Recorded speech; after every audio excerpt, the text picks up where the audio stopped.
Chennai shopping mall Aadi blockbuster KG sale. KG చీరల ప్రారంభ ధర కేవలం 150 రూపాయలు మాత్రమే. కొన్ని ప్రత్యేక చీరలపై రెండవ చీర కేవలం 9 రూపాయలకే సొంతం చేసుకోండి. ప్రభుత్వం అప్పగించిన ధాన్యాన్ని మిల్లర్లు బియ్యంగా మార్చి తిరిగి సర్కారుకు అప్పగించాలి. కానీ ఏళ్లు గడుస్తున్న మిల్లర్లు సీఎంఆర్ ధాన్యాన్ని సర్కారుకు అప్పగించడం లేదు. తాజాగా ఉమ్మడి నిజామాబాద్ జిల్లాలోని 2 మిల్లుల్లో తనిఖీలు నిర్వహిస్తే ఆ మిల్లుల్లో ఉండాల్సిన 65 కోట్ల రూపాయల విలువైన ధాన్యం పక్కదారి పట్టినట్లు తేలింది. ఆ ధాన్యాన్ని మిల్లర్లు ఏం చేశారన్నదే ప్రస్తుతం చర్చనీయాంశమవుతోంది. మిగతా మిల్లులకు సంబంధించిన బకాయిలు రాబట్టేందుకు అధికారులు సిద్దమవుతున్నారు.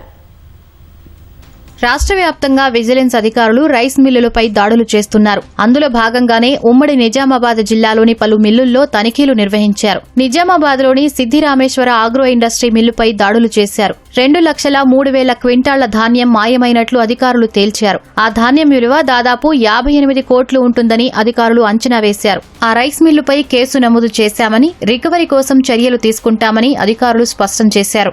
విజిలెన్స్ వాళ్ళు తర్వాత DTCS garu Siddirameshwara agro industries private limited Kaluru village కు సంబంధించినటువంటి రైస్ మిల్లో తనిఖీ చేయగా 3,15,970.96 క్వింటళ్లు ఉండాల్సిందిగా వాళ్ళు నిర్ధారించుకున్నారు. రికార్డు పరిశీలించి దాంట్లో వాళ్ళు అక్కడ ఫిజికల్ గా కనుక్కున్నది 1,12,282.40 క్వింటళ్లు.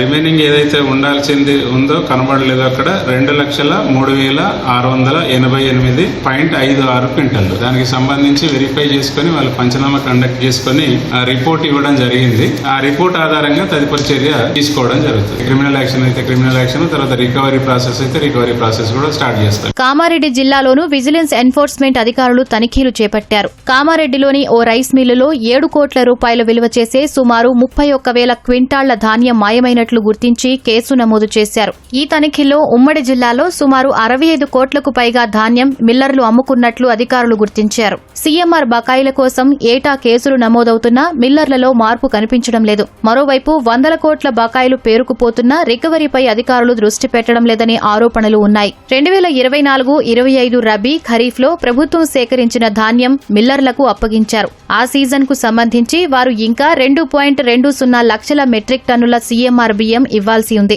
మిల్లర్లు బకాయిలు చెల్లించకపోవడంతో ప్రభుత్వం వరుస తనిఖీలు చేయిస్తోంది. తాజాగా వర్ణి మండలంలోని ఓ రైస్ మిల్లు 20 కోట్ల రూపాయల సీఎంఆర్ బకాయి ఉండగా ఆ మిల్లుపై పీడీ యాక్ట్ ప్రయోగించారు.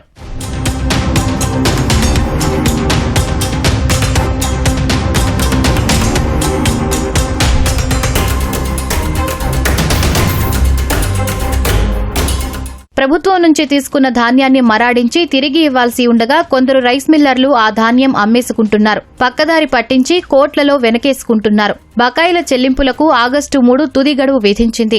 ఆలోపు మిల్లర్లు సర్కారుకు బియ్యం అప్పగించాల్సి ఉంది. అయితే చాలా మంది మిల్లర్లు ఇప్పటికే ధాన్యం పక్కదారి పట్టించి నిల్వలు ఖాళీ చేశారు. ఇలాంటి మొండి బకాయిదారుల నుంచి ప్రభుత్వం ధాన్యం ఎలా రికవరీ చేస్తుందన్నది వేచి చూడాలి.